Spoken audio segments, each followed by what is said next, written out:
Hello friend, সোমার blog.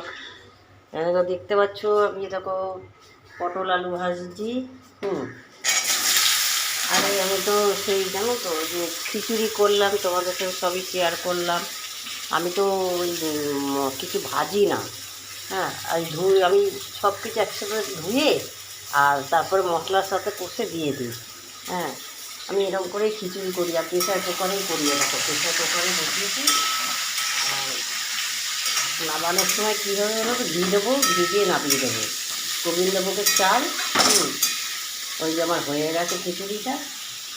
এরকম প্রেশারে city করছি। আর এরকম বেগুন ভাজা, আর এই যে আলু, আর এই পটল ভাজা।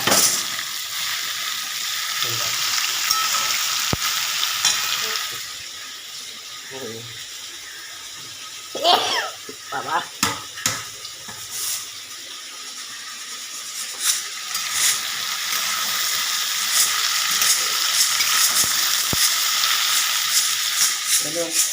নুনটা দিয়ে দিই।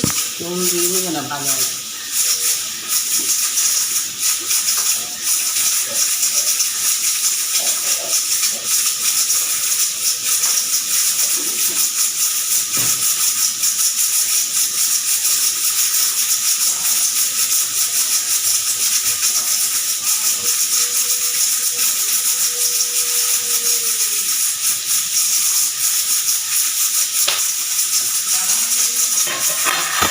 লঙ্কা ফাটিয়ে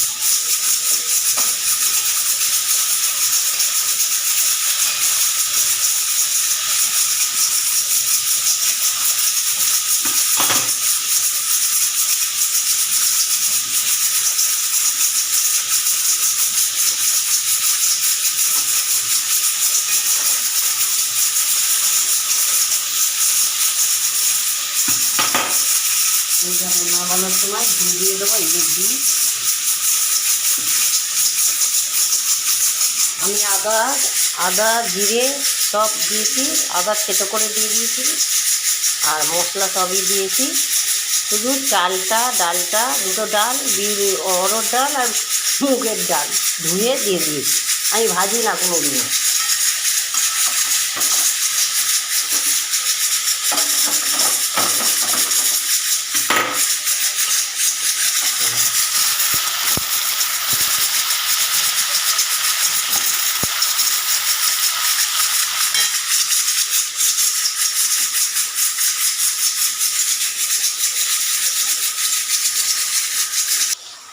গ্যাসটা বন্ধ করে দিলাম। হোক, এই দেখো বেগুনটা, এটা ভাজাটা হোক।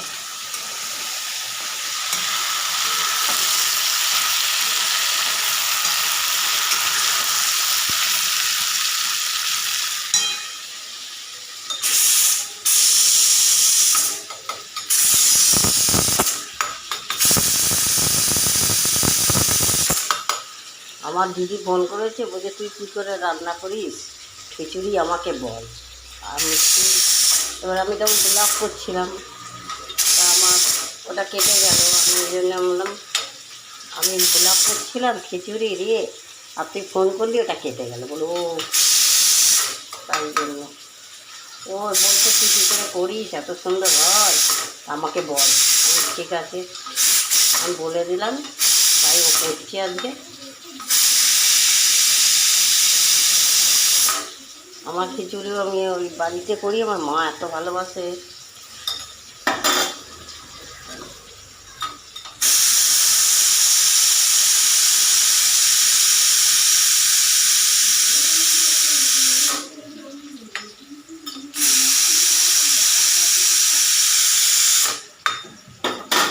গরম বাবা, এত গরম না এখানটা, ডাইনিংয়ে প্রচণ্ড গরম।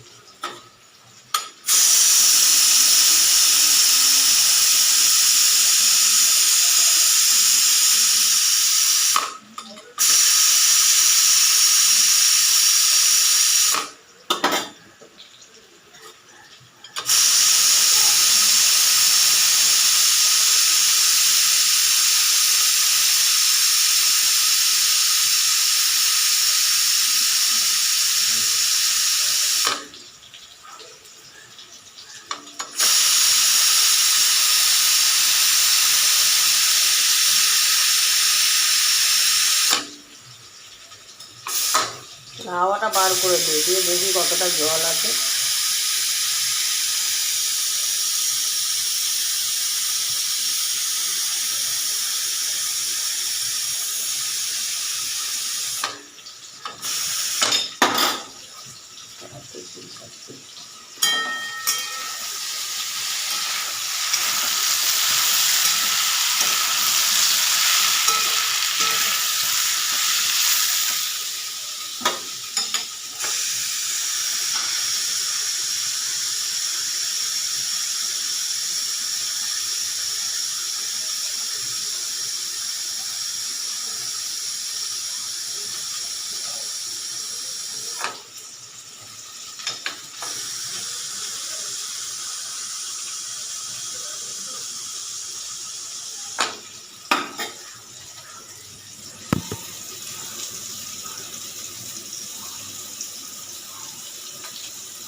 এই ঘি দিয়ে দিচ্ছি।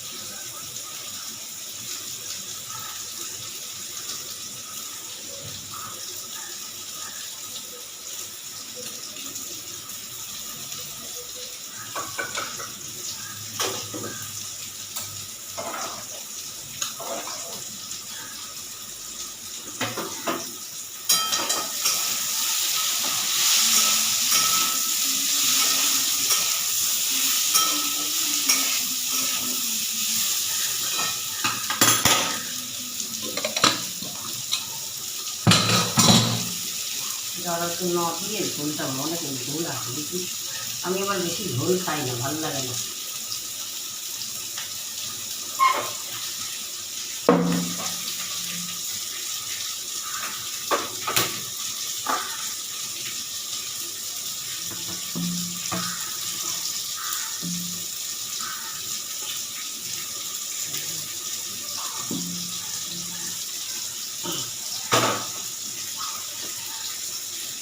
চলো দেখো এদিকে ভাজাটাও হয়ে গেছে।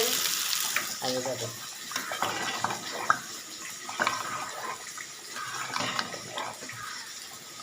চলো দেখো এই যে ভাজা, বেগুন ভাজা। তা চলো, তোমার ব্লগটা যদি ভালো লাগে লাইক শেয়ার সাবস্ক্রাইব করবে, দেখতে থাকো তোমার ব্লগ।